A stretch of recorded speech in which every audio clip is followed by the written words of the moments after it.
और चलिए अब अगली खबर आपको बताते हैं। मैसूर में जमीन आवंटन का मुद्दा मुख्यमंत्री सिद्धारमैया के गले की फांस बन गया है। बीजेपी लगातार सिद्धा को घेर रही है और वहीं सदन से लेकर सड़क तक लगातार जमीन आवंटन का जो मुद्दा है इसकी गूंज लगातार सुनाई दे रही है। आखिर ये पूरी खबर क्या है, इस रिपोर्ट के जरिए देखिए।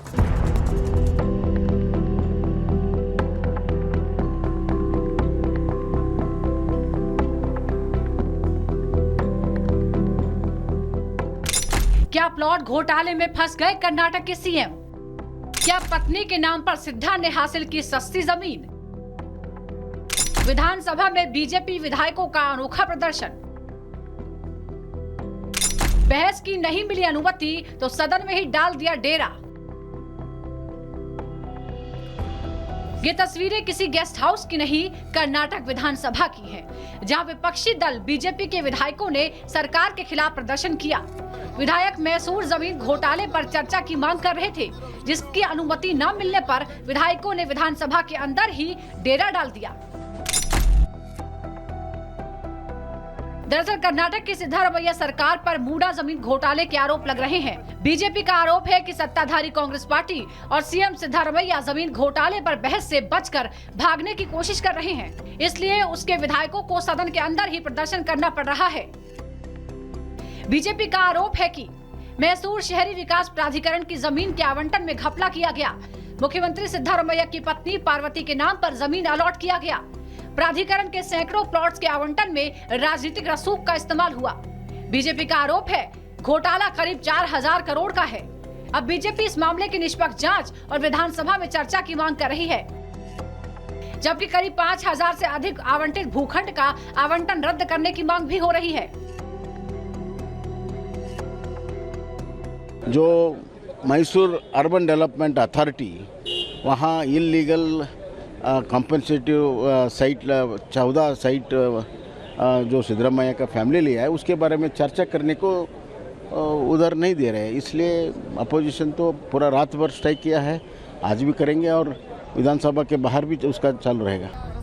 विधानसभा में बीजेपी विधायकों ने इस मामले पर जमकर हंगामा किया, लेकिन स्पीकर यूटी खादर ने इस मामले पर चर्चा की अनुमति नहीं दी, जिसके बाद बीजेपी विधायकों ने सदन में ही धरने का ऐलान कर दिया। फिलहाल कांग्रेस इस पूरे मामले को सियासी ड्रामा बता रही है। गुरुवार को भी इस मामले पर विधानसभा में जमकर हंगामा हुआ। कांग्रेस सरकार इस मामले पर पीछे हटने के मूड में नहीं दिख रही, जबकि बीजेपी भी घोटाले के आरोपों पर तेवर कड़े कर चुकी है।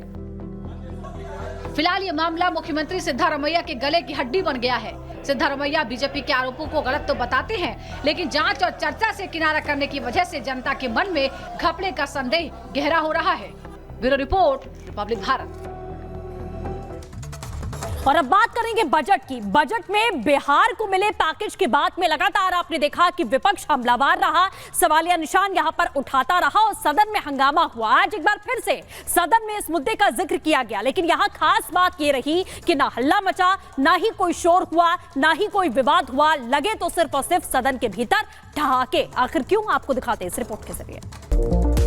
पूर्णिया एयरपोर्ट का आप शिलान्यास करके 2 साल के अंदर क्या वहाँ विमान चालू करने का कोई आपका निर्णय है? लोग कहेंगे बिहार को बहुत ज्यादा दे रहे हैं। सालों सालों से पूर्णिया एयरपोर्ट को लेकर के मुद्दे चल रहे हैं, लेकिन बिहार के प्रति इतना नाइंसाफी क्यों?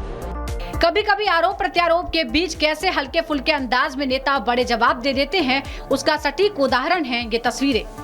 और जब बात ओम बिरला के अंदाज की हो तो बात अलग ही होती है। ये तस्वीरें लोकसभा की हैं, जब पप्पू यादव पूर्णिया एयरपोर्ट को लेकर अपनी बात रख रहे थे। पूर्णिया एयरपोर्ट को शुरू करने की मांग कर रहे थे, लेकिन तभी स्पीकर ओम बिरला ने कुछ ऐसा बोल दिया कि सदन में मौजूद सभी सांसद ठहाके लगाकर हंसने लगे। पूर्णिया एयरपोर्ट भागलपुर एयरपोर्ट का जिक्र कर चुके हैं कि वो खुल गया, हो गया। अभी तक पूर्णिया लैंड जो बिहार सरकार के द्वारा अधिग्रहण होना था, जिसमें 15 एकड़ लैंड अभी तक अधिग्रहण नहीं है। मैं आपसे मिल करके भी पूर्णिया एयरपोर्ट के निर्माण कार्य की शुरुआत करने का मैंने आग्रह किया है। माननीय मंत्री जी, क्या इस साल में पूर्णिया एयरपोर्ट का आप शिलान्यास करके 2 साल के अंदर क्या वहाँ विमान चालू करने का कोई आपका निर्णय है? ये मैं आपसे पूछा। पप्पू जी बैठ जाइए, नहीं तो लोग कहेंगे बिहार को बहुत ज्यादा दे रहे हैं। दरअसल लोकसभा में बजट पर चर्चा जारी है। इसी चर्चा के दौरान पूर्णिया से सांसद पप्पू यादव ने एयरपोर्ट से जुड़ी अपनी मांग रख दी, जिस पर स्पीकर ओम बिरला ने अपने चिर परिचित अंदाज में जवाब दिया। हालांकि सदन से बाहर आकर पप्पू यादव ने कहा कि सालों से ये मुद्दा चल रहा है, लेकिन अभी तक कुछ नहीं हुआ, और सवाल किया कि आखिर बिहार के साथ इतनी नाइंसाफी क्यों हो रही है। सालों से पूर्णिया एयरपोर्ट को लेकर के मुद्दे चल रहे हैं, लेकिन ढाक के तीन पात है। वही हाल दरभंगा का भी है। बिहार के प्रति इतना नाइंसाफी क्यों? सभी जगह आप एयरपोर्ट दे रहे हैं और बिहार में आप जो एयरपोर्ट है उस पर भी आपके कोई ध्यान नहीं है। एक तरफ पप्पू यादव का सवाल तो दूसरी तरफ ओम बिरला का जवाब, दोनों की ही खूब चर्चा हो रही है। हालांकि बजट के बाद से ही बिहार और आंध्र प्रदेश को विशेष पैकेज देने पर घमासान मचा है।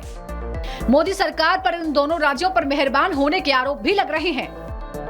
Bureau report, Republic Bharat.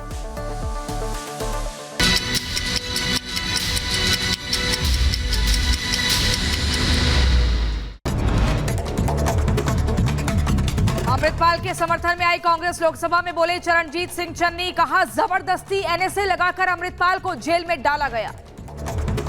राष्ट्रपति के दरबार हॉल और अशोक हॉल का नाम बदला गया। अब गणतंत्र मंडप और अशोक मंडप के नाम से जाना जाएगा राष्ट्रपति के दरबार हॉल।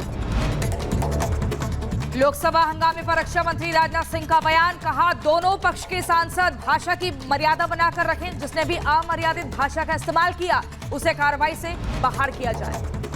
लखनऊ में लगातार जनप्रतिनिधियों से मिल रहे प्रदेश के सीएम योगी आदित्यनाथ, विधायकों की बैठक में अफसरों की मनमानी का मुद्दा उठाया गया। मनमानी करने वाले अफसरों का सीएम योगी ने नाम मांगा और कहा कि सख्त कार्रवाई करने की भी पूरी कोशिश जारी रहेगी। महाराष्ट्र विधानसभा चुनाव को लेकर राज ठाकरे का बड़ा बयान, अपने दम पर चुनाव लड़ने का फैसला किया। 225 से 250 सीटों पर चुनाव लड़ेंगे राज ठाकरे। महाराष्ट्र में अनिल देशमुख के खिलाफ चौंकाने वाली रिपोर्ट, सीबीआई के मुताबिक जलगांव एसपी को धमकाने की बात सामने आई। गिरीश महाजन के खिलाफ एफआईआर के लिए धमकाया था। आरजेडी विधायक रेखा देवी पर नीतीश कुमार की टिप्पणी, विधान परिषद में विपक्षी दल ने नीतीश के खिलाफ में जमकर प्रदर्शन किया। बिहार विधानसभा के बाहर प्रदर्शन, इंडी विधायकों ने काली पट्टी बांधकर विरोध जताया। नीतीश सरकार के खिलाफ नारेबाजी। बजट में महाराष्ट्र के लिए कोई आवंटन नहीं होने के विपक्ष के आरोप पर बोले सीएम एकनाथ शिंदे, कहा यह सब झूठ है, फर्जी बातें फैलाना विपक्ष की आदत हो गई है। सपा अध्यक्ष अखिलेश यादव ने ट्वीट कर प्रदेश की स्वास्थ्य सेवाओं पर उठाए सवाल और लिखा, कुर्सी बचाने से बड़ा काम जनता की जान बचाना। वाईएसआरसीपी पार्टी की तरफ से छात्रों की पिटाई का वीडियो ट्वीट किया गया। वीडियो में कई छात्रों ने मिलकर एक छात्र के साथ में मारपीट की। वीडियो को लेकर वाईएसआरसीपी ने राज्य की कानून व्यवस्था पर सवाल खड़े किए। जम्मू कश्मीर के कठुआ से जैश आतंकियों के 2 मददगार गिरफ्तार। भारत में घुसपैठ करने वाले आतंकियों से जुड़े तार, कठुआ में सेना के काफिले पर हमला करने में मदद की थी। स्वाति मालीवाल से मारपीट मामले में विजय कुमार ने सुप्रीम कोर्ट में दाखिल की जमानत याचिका, दिल्ली हाईकोर्ट ने जमानत देने से इनकार कर दिया था।